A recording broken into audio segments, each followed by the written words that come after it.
conclude something with a mutual consultation. In my opinion, what I have read, what I have analyzed, in 70s, a new concept of neoliberal theory was introduced. As per this theory, the free economy was introduced and the capitalism system of the world was strengthened. The things which were not in the hands of rich people, the capital, having capitals, they managed to overcome and capture the things which are in the control of some government. They succeeded in Japan and other countries to overcome the control over the power system. Same system was introduced in Pakistan through threat of stopping the funds in 1992. In fact, WAPDA was not in need of any fund. WAPDA was an independent department taking the loan from loaning agencies at its own. WAPDA was not under any ministry. It was directly under the Prime Minister of Pakistan. Government of Pakistan was in need of funds. When they went to IMF for the funds for the loans, they put a condition that restruck the WAPDA. This condition was accepted and it was started in 92 to debundle the WAPDA in different parts. First of all, generation was stopped, the generating units were stopped to install, and it was the project was given to the IPPs. The first IPP was started in 93 in district Muzaffargarh near to my home, AES Lalpi, and then series of IPPs were installed. WAPDA was constrained to install any generation unit, hydel or thermal. This continued, and at the end of 97, in the beginning of 98, the companies like Discos, NTDC and other were introduced, and you gentlemen know very well that today where we are standing, where we were in 92, what is the difference in the economy of WAPDA? What is the difference with the economy of country due to restructuring of WAPDA? WAPDA was in profit. Listen to me, gentlemen. The WAPDA was in profit even after delivering the 5-star facilities to the employees, like travel by air, like TADA, like residents, grade 17 residents in the 3-star hotel, etc. Even then, WAPDA was in profit. Now, after this act of restructuring Discos and DDC, and that we are under the billions of rupees at debit in the part of government of Pakistan, because now WAPDA, no more WAPDA, water main is there. The power sector is under the Secretary Power Division and directly under the government of bureaucrats. So, when in 92, we were producing 60% plus 60% electricity from the hydel power stations and less than 40% from the thermal power stations. And even manual billing system in Disco, now Discos that WAPDA, there was manual billing system and huge level of corruption in billing. Yet WAPDA was in profit. Yet the electricity supply was 24 hours. So everything has been reversed due to this act of the foreign agencies. Those foreign agencies which plan to debundle the WAPDA, divide into parts and then sell it out. The project remained incomplete because it is huge department and no one in Pakistan, even no one in the world can purchase it. Yet, due to their misplanning, we are at the verge of destruction of this department. So, other friends will also comment about it, and at the end, its conclusion will be made. Over to the Sumair. Okay? Over to the edifiers. میں تھوڑا سا discuss کروں گا آپ کے ساتھ جو back ground ہے ہمارے پاس، جو سرکمسٹینسز تھے انرجی مکس کے، جو کہ ہمیں لیڈ کر کے گئے اس ڈی بنڈنگ کی طرف. جیسا کہ آپ موسٹلی آپ لوگوں کو پتہ ہے کہ 80s کے بعد ہمارے پاس کوئی میجر ڈیمز کی کنسٹرکشن اسٹاپ ہو گئی ہوئی تھی، اور جو کنزمپشن تھی ہمارے پاس وہ بڑھتی جا رہی تھی ڈے بائی ڈے، اور ہمارے پاس جو جنریشن تھی وہ اس حساب سے ایڈ نہیں ہو رہی تھی.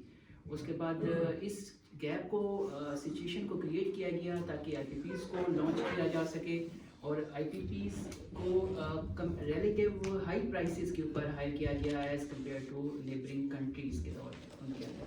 اس کی وجہ سے کیا ہوا کہ ہمارے پاس ہیوج لاس ہوا فورن ایکسچینج کا ڈیو ٹو پیمنٹس، کیونکہ ہماری ساری جو تھرمل کی جنریشن تھی وہ آئل کے اوپر بیس کر رہی تھی، جس کی وجہ سے ہمارا جو امپورٹ ایکسپورٹ کا جو بل تھا وہ امبیلنس ہو گیا ہوا تھا. ہول کنٹری جو ہے کاسٹلی بجلی استعمال کرنے کی وجہ سے افیکٹ ہو رہا تھا، اور اس پورے سینیریوز میں گورنمنٹ اور اسٹیبلشمنٹ دونوں رسپانسبل ہیں. ابھی تک کے جو اس وقت کے ڈیسیژن اور اس کو کیری آن کیا گیا ڈی بنڈلنگ کی صورت میں بھی، اور وہ جو ہمارے پاس انرجی مکس کو ڈسٹرب کیا گیا، دونوں رسپانسبل ہیں. اور ہمارے پاس انویسٹمنٹ جو تھی، جو انویسٹمنٹ کا پلان تھا، جیسے سورانی صاحب نے بھی بیان کیا کہ ہائیڈرل کے اوپر کوئی انویسٹمنٹ کا پلان نہیں تھا. جو بھی انویسٹمنٹ آ رہی تھی وہ آئی پی بیز کے اوپر آ رہی تھی. پور الیکٹریسٹی مینجمنٹ ڈی بنڈنگ کی وجہ سے ہوئی، اس کو پراپر طریقے سے مینیج نہیں کیا جا سکا. اور جیسے لاسٹ ٹائم چیئرمین نیپرا نے اپنی پریزنٹیشن میں بتایا کہ جی پی ٹی سی ایل جو ہے وہ صحیح مینیج نہیں کر رہا تھا، تو ہم نے کیا کیا پی ٹی سی ایل کے ساتھ. اور سیم انہوں نے ایگزامپل دی کہ واپڈا کو بھی سون اس طرح کا سچویشن وہ بنانا چاہتے ہیں کہ جو ایک اور مافیا آئی پی پیز کی فارم میں ہے وہ سامنے آئے، اور آئی پی پیز جو ہیں وہ پورے ملک کو کنٹرول کریں، اور ہائیڈرل کو وہ کم سے کم اس کے اوپر لے کے جا رہے ہیں. چیپ پروجیکٹس جو ہمارے پاس ہیں ان کو نہیں اسٹارٹ کیا جا سکا، اور اگین انہوں نے یہ بھی کہا کہ آئی پی پیز کے تھرو انہوں نے بلینئرز پیدا کیے نیپرا کے ذریعے. تو میں اپنی ڈسکشن کو کنکلوڈ کروں گا کہ جی ڈی بنڈلنگ جو ہے وہ اور ایڈورس ہو گئی ان ڈیسیژنز کی وجہ سے، آئی پی پیز کے مکس کی وجہ سے. ناؤ آئی ول انوائٹ سورانی صاحب. Thank you, Khwaja sir. Your concepts are very clear about your chapter. Go to Khalid sir. Let us see what Khalid sir comment about this chapter.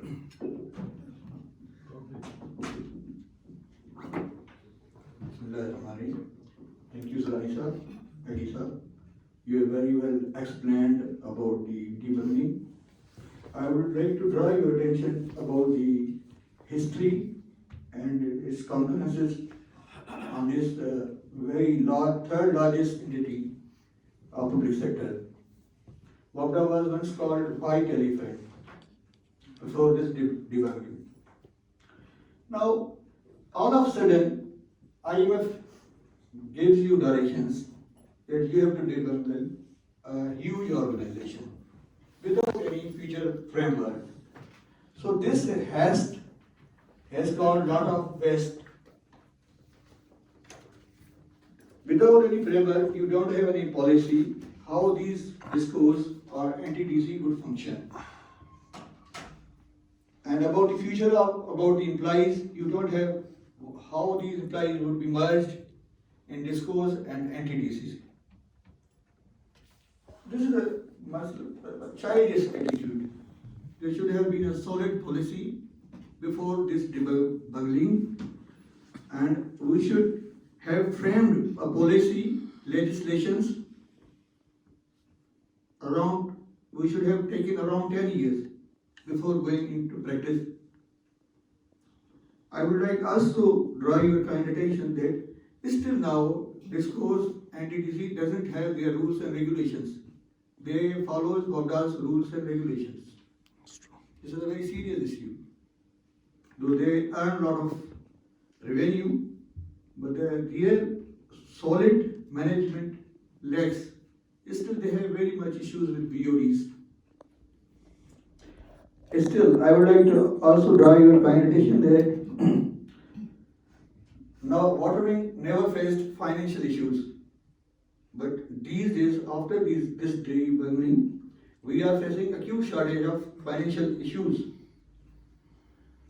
Even though we don't pay salaries to our staff in last years, then our then chairman WAPDA raised the question with the NTDC that they should raise the tariff of idle. But still, it has not been decided. This is very unfortunate situation.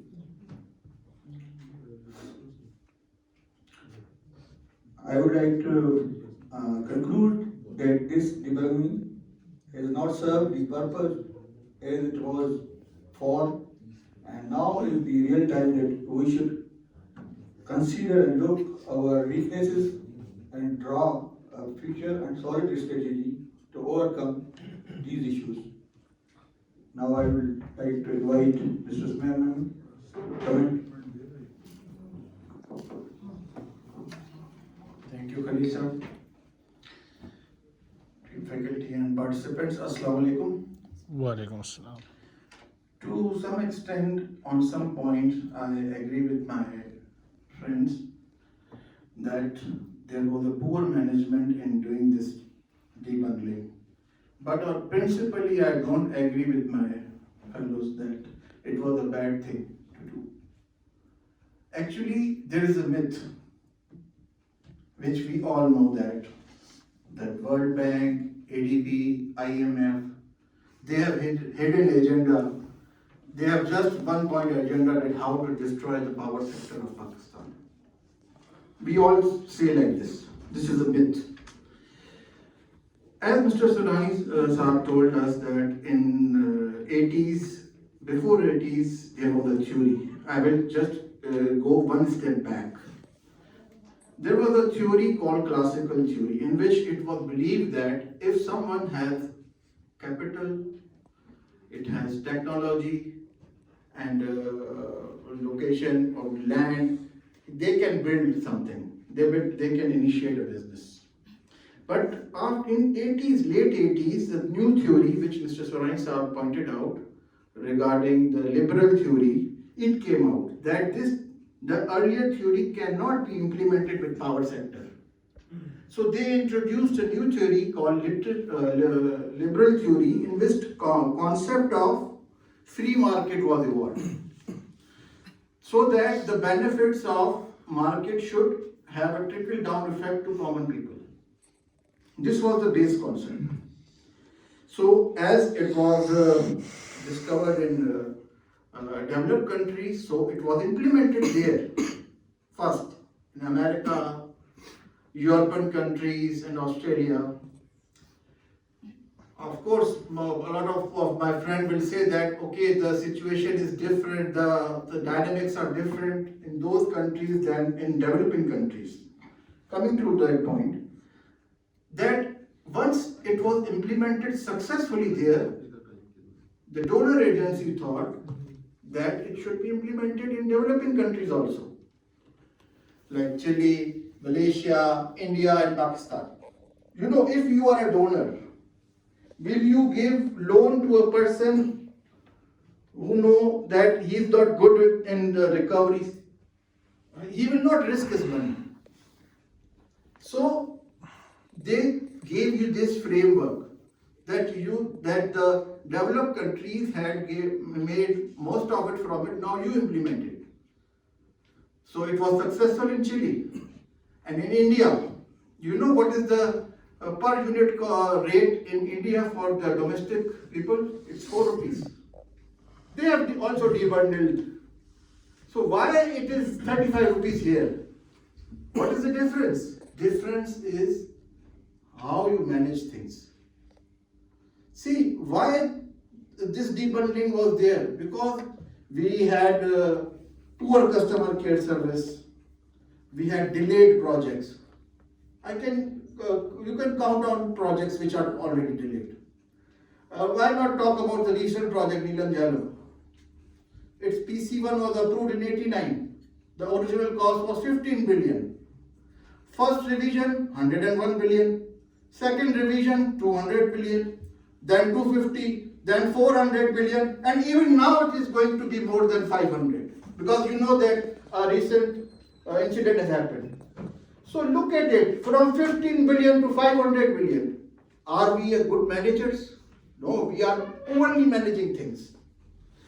I will move to the more history that this concept was implemented in 30 countries. In only 15 countries it was successful. And unfortunately, we are not one of those. But if you look at the benefits, you can see that there are some benefits. As Mr. Chima Sahab told us, that his washing plant, think about it, if it was WAPDA, his voice could have never been heard in Lahore. He was in his region, his BOD is in his approach. And Mr. Ahmed Sahab, who was saying that they are raising the voice on appointment of BOD members, how he can be appointed. Look how the environment has changed. You are questioning the people. Mr. Banu Sahab, he went in the court. If it was WAPDA, the Lahore would have been far from his approach. You know the failure, why happened? That people who were sitting in Lahore, they had all the resources, but there was only one headquarters. So nobody is willing to give his powers to everyone. So it was obvious that they will give you reluctance. Like nowadays we face resistance in shifting NTDC head office to Islamabad because people from Lahore will be disturbed. So instead of your financial or personal benefit, think for the country first.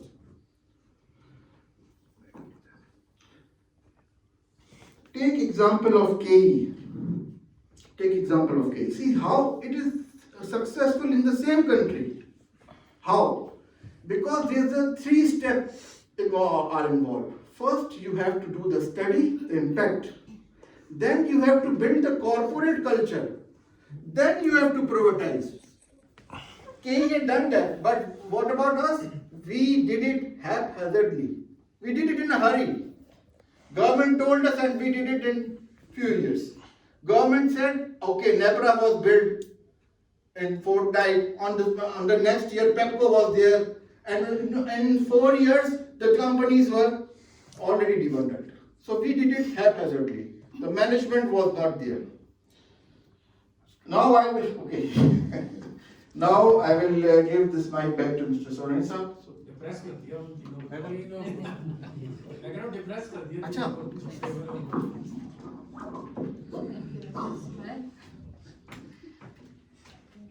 Much discussion about the unbundling of the WAPDA. But actually, unbundling of the WAPDA is a critical milestone in the power sector history of the Pakistan. Here I discuss some points regarding what could be benefits after unbundling of the WAPDA and actually what happened after the restructuring of the WAPDA. First of all, I discuss here the competition. Unbundling of the WAPDA created a range of corporate entities including GENCO, DISCO and TDC. The PEPCO was supposed to replace the position of member power of WAPDA, whereas WAPDA in its new form was given only the task of developing the medium and the large scale of hydropower projects.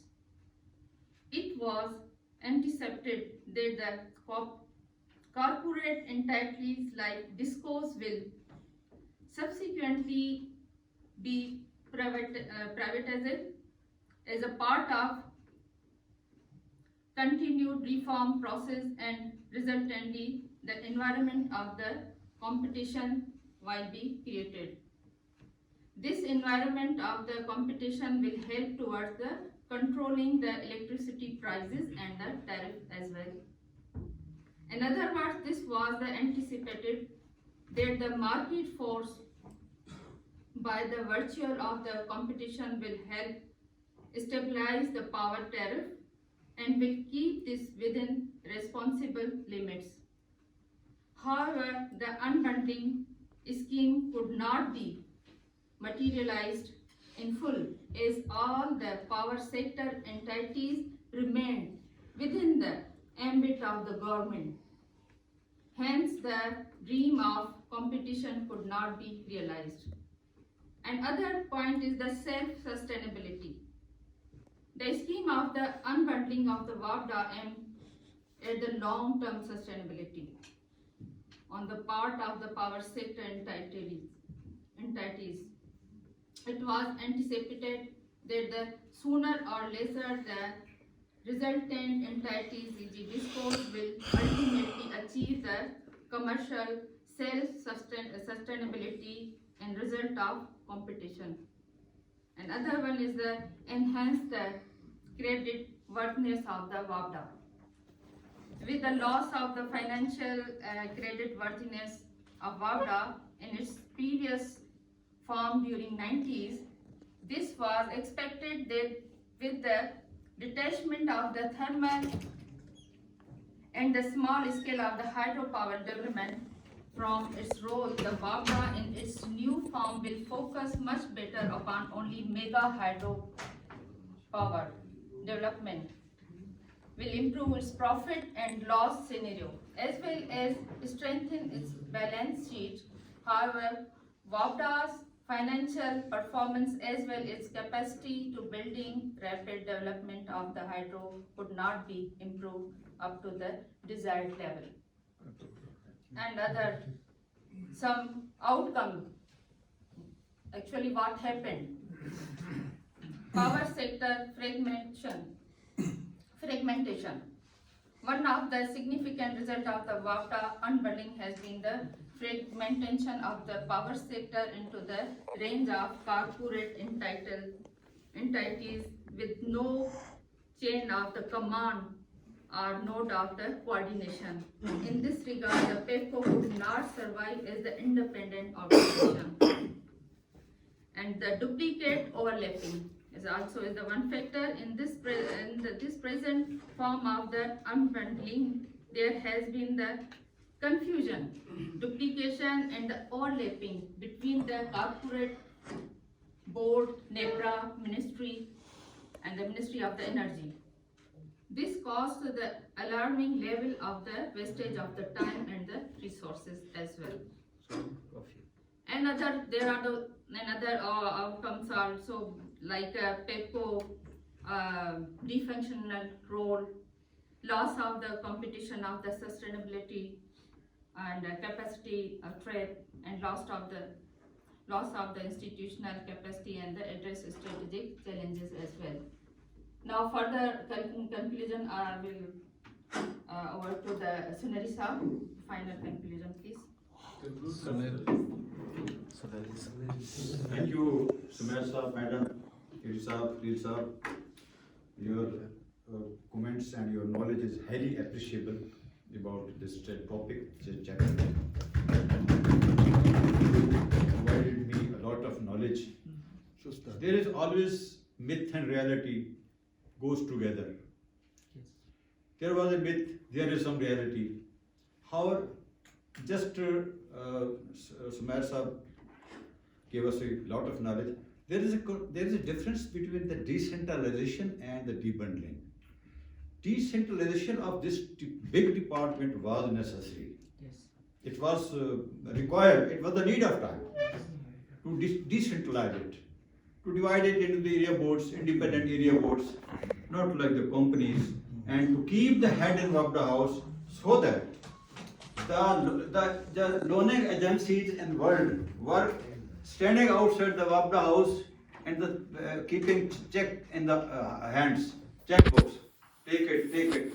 We were in position to complete this Neelam Jhelum, these Muhammad Dam and other 60, 70 dams if WAPDA was there. Yes. So inshallah, you people are going up. We'll do something better for this country, for this department, and we'll try to pull it out from the negative. Thank you.